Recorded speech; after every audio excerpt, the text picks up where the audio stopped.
love that. All right, let's go. So my name is Michael Gallion, but you can refer to me as the verified Instagram new government name, the Dancing Blue Shirt Guy. As you may or may not know, I am the fake security guard that performed with the Tennessee dance team in October and since received some international attention and essentially went viral. This photo right here captured the hip thrust heard around the world, or at least around Neyland Stadium. The story surrounding this event has been told several times from local channels to global websites, but tonight I want to share with you the overwhelmingly emotional response of my performances and how I've been feeling so good and so blue. I was that kid growing up. Always hamming it up, always performing. I was introduced to dance and cheer by my older sister and finally got into dance class in second grade. What a foreshadowing costume in the middle. This was essentially my only dance class, and I became a cheerleader in middle school, which was so easy in small town Delaware, the school the size of this room. I chose UT for the same reason every dude does, cheerleading. I strived to wear that orange uniform on the sidelines, and then tryouts came along, and then the first time I ever felt fear, rejection, intimidation. It was time for me to sideline my sideline dreams. And then I became a showstopper. Me. Inside Edition, the show that I watched as a kid, was talking about me, along with the Today Show and ESPN, and they were saying good things and great things, and I wasn't being called a queer leader. I wasn't being laughed at. I was being loved and celebrated. I was stopped on the streets, and for once I wasn't ashamed to say, yes, I'm the boy dancing on the sidelines. A week later, I wanted to record, I only have 7 minutes. I wanted to record a feel-good video on campus, and I asked some dance students to join me to dance to a Never Gonna Not Dance Again. And I put on my blue shirt, my very stretchy khakis, and I anxiously awaited. And those dudes said, "Are you the blue guy?" And I was like, "Yeah." And then they wanted to show me a dance routine. Now people wanted selfies with me and to tell me how happy they were to watch my video, and not by the people I thought. I expected dance students and cheer moms, but then I was being hugged by someone that looked like my high school demons, and it made me very happy that I was making people happy in a way that I didn't know. People started dressing up like me, as you see. My bowling buddy Matt, Lila, and Nick, but my favorite would be my nephew on the right, who did me for show and tell, and he said everybody in the class wanted to be me, but he's also homeschooled, so that's great. And then all of a sudden became a local celebrity, and Pretentious hired me, and they named a beer after me, and we all saw that very look-alike on MOB's window. Those are my arms, definitely. But after 20 years of working in the mall selling t-shirts, all of a sudden I was a t-shirt.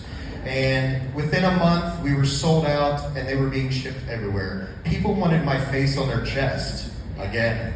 And I wanted the shirt to be inspirational and have a double meaning. Never sideline your dreams. Go for it, and go for it now. Cut to the new year, and I'm visiting a studio that I worked at years ago, and students are giggling and whispering, and the parent says, they're nervous to meet you. And I turn around, and this boy in blue was holding a piece of paper and asked for my autograph.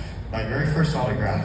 And this one felt very important. To have a boy dancer see another male dancer on TV getting positive attention in Tennessee, it felt special. And then that was a mistake, because 40 minutes later I'm still signing autographs. But I would have been them if I was them. And I was honored that these kids that actually see professional dancers wanted my name on a piece of paper. And one of them wanted an interview, whatever. So we knew the blue shirt had to make a return. We also knew we had to elevate the experience. If we didn't, they would see it coming. After hearing the response of the first video, I had to make a plan. Let's call for backup. The marketing team was down. They let me sort of create the storyline of finding more security guards, and I knew just who to call. Someone recently told me the point of being a trailblazer isn't to make a new path for yourself, it's to make the path easier for the person behind you. I now have this platform to promote dance, and I knew I wanted someone just like me to open the door for me when I was this age. I didn't have a second thought in my mind of what I had to do. I called on some peers, some former students, some fellow instructors, some UT alum to join me. The stage had to be shared that night. I wanted these gentlemen to have the chance to see the reaction, to hear the crowd, and to feel the love and acceptance that some of us might be their first time while dancing. The music started, the dance team yanked me on stage and to join them, and the crowd went wild. I stopped the music and I took over the court. Enter the Blue Crew. You could tell the crowd was amped for what was about to come, and then all of a sudden the energy took over our bodies and we were on autopilot with a direct flight to Cloud 9. We hit that final pose and I couldn't help but get emotional, shaking in my sensible khakis.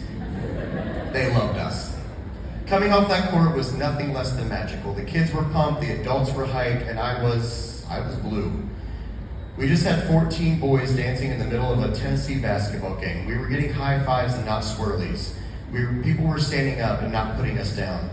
What I set out to do, especially for these young dancers, is to show the power of joy, the language of dance, and the fact that we all have this gift to share. Now more than ever, I'm not embarrassed to have this picture up here. 10 years ago, I was self-hating, pessimistic product of the environment I created around me. But now I'm finally proud to be me. Not because I'm famous, because I'm me. So for the thank yous. Thank you, Kelly, Tafazzoli, and the UT dance team for giving me a chance of a lifetime. Thank you to my friends and family who have supported my delusion of wanting to be a celebrity. Thank you all to all the bullies that forced me out of Delaware for giving me this quick wit and a thick skin and showing me no matter how painful the words are from your lips, they will never have the power of these hips. I